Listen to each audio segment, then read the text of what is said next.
I'm at the Fashion Show Mall in Vegas with my posse here on days, and this gives us a great opportunity to say thank you to all the fans who've been with us, many of them for 50 years. You sit down and you talk to them for a little bit, and they're like, oh my God, I've been watching since 1965, and they can tell you about the episodes and who they know and the story and exactly what you're doing, and they're very open about telling you what you think you should do.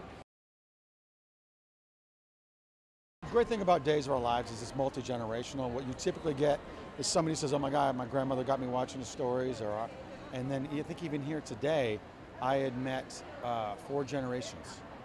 The grandmother, the mother, the daughter, and then her young daughter are all fans of the show now. And that's the beauty of it, and that's why it's on for 50 years. The people who love it, and people are so ingrained into the stories and the characters, they pass it on to their little kids. The great thing about this character, Daniel, is any given moment, when I walk into a door, or into a room, I do walk into a door. Anytime I walk into a room, anything can happen. I can be kidnapped. I'll walk into a room and there's a woman in my shower.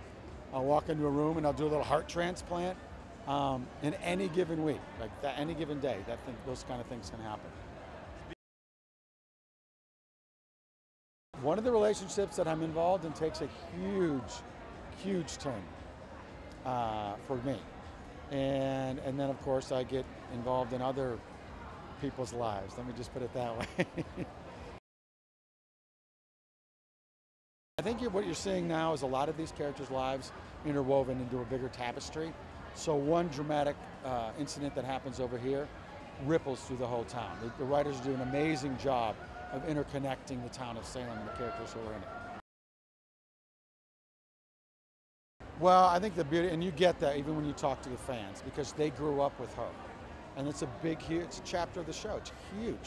I mean, she hasn't been on for 50 years, but what you get now is these people watched her evolve into the Sammy she is today.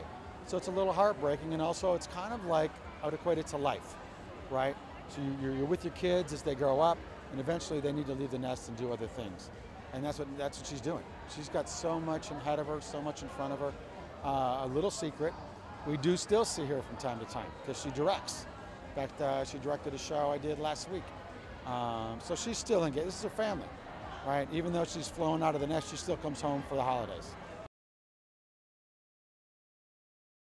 These people who are on the show have been on for over 2 decades, have raised their own families in this family environment.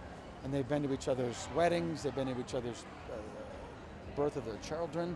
I mean, you can see that. And when someone's going on to pursue something else, everybody comes together. We had a nice moment just to see her off into her next adventure. So, but we'll see her. We always see her.